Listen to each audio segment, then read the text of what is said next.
नाशिकचा स्वयंघोषित कॅप्टन भोंदूबाबा अशोक खरातच्या अडचणीत आणखी वाढ झाली असल्याचं आता समोर आलंय। कालपर्यंत 58 व्हिडिओ असल्याचा दावा पोलीस करत होते। आज त्याच व्हिडिओनं 100ही पार केल्याचं समोर आलंय। मिळालेल्या प्राथमिक माहितीनुसार या भोंदूबाबाने आपल्या भोंदूगिरीच्या माध्यमातून अमाप संपत्ती गोळा केली आहे। ही अमाप संपत्ती त्याने भोंदूगिरी आणि लोकांची फसवणूक करून उभी केल्याचा अंदाज व्यक्त केला जातोय।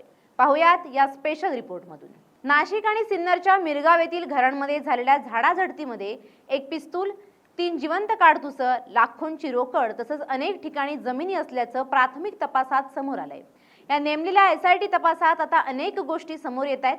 IPS तेजस्विनी सातपुते या आता चांगल्याच ॲक्शन मोडवर आल्या असून आज देखील खरात यांची तब्बल 2 तासांहून अधिक वेळ चौकशी करण्यात आली असल्याचं सूत्रांच्या आधारे समोर आलंय। नाशिकमध्ये सध्या गाजतोय भोंदूंचा कॅप्टन। स्वयंघोषित कॅप्टन अशोक खरातने अनेक महिलांची अब्रू लुटली।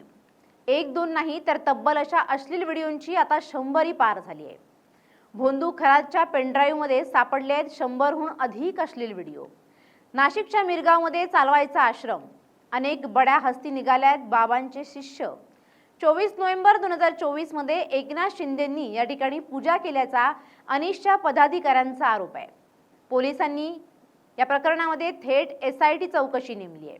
त्यामुळे आता अनेक मोठे खुलासे समोर येण्याची शक्यता आहे। प्राथमिक माहितीनुसार गेल्या काही वर्षांमध्येच या भोंदूबाबाने बड्या नेत्यांच्या सोबतच्या फोटोंच्या आधारे मोठी संपत्ती जमा केली आहे। गुन्हे शाखा 1च्या पथकाने रात्री उशिरा खरात याच्या मिरगाव येथील फार्म हाऊसवर छापा टाकला असता तेथे काही महत्त्वाचे दस्तऐवज मिळून आले। त्यानंतर नाशिकमधील बंगल्यावर छापा टाकला असता जवळपास 6 लाख रुपये इतकी रोख रक्कम तेथे मिळून आली होती। त्यानंतर तपासादरम्यान अशोक खरात यांनी कोट्यवधींची मालमत्ता जमा केल्याची चर्चा आहे।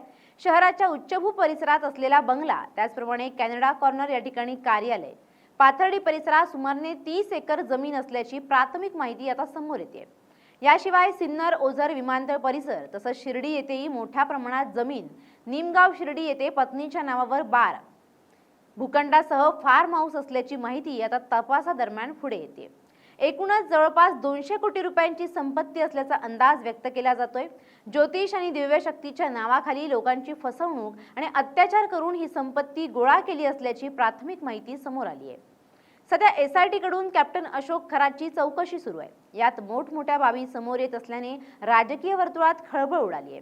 घरातून 8 लाख रुपये तर 2 लॅपटॉप आणि काही महत्त्वाचे डॉक्युमेंट्स हस्तगत करण्यात आले। यामुळे आता खरातच्या कारनाम्यांची व्याप्ती ही किती खोलवर गेली आहे हे पाहणं महत्त्वाचं ठरणार आहे। झाडं तिथं झाया आणि बुवा तिथं बाया अशी म्हण जुनी माणसं मस्करीत म्हणायची, पण तीच म्हण नाशिकमध्ये खरी ठरताना दिसते।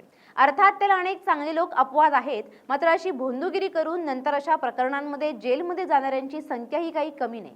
त्यातच आता या खरात बाबाची भर पडली आहे। वैभव घुगे, LS मराठी, नाशिक।